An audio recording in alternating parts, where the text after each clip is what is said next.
Taba ya mobu e ntse e le pharela e kgolo setšhabeng se welang tlasa marena. Kgosi Gaboilelwe Moroka wa Barolong Boo Seleka o re ba hloka ho ba le taolo mafatsheng a bona hore ho tle ho be le ntshetsopele dibakeng tsa mahaeng.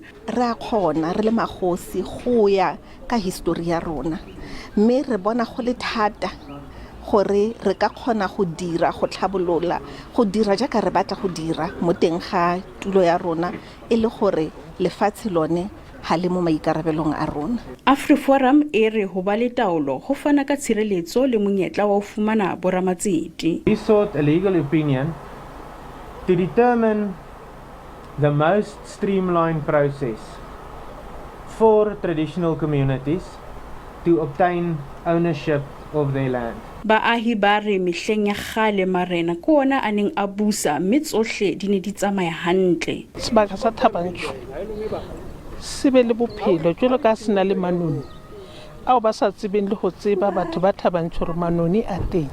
Ke diswirisi di a dutla, ke metsi a dutla. Montšha o monyenyane a ka tlisa bana gore ba dire diprojekte. Kgato ena e tla ka mora hore Kgosi Gaboilelwe Moroka a hlomamiswe ka mora dilemo setulo sa borena se tsekwa. Makgala Masiteng, SABC News, Thaba Nchu.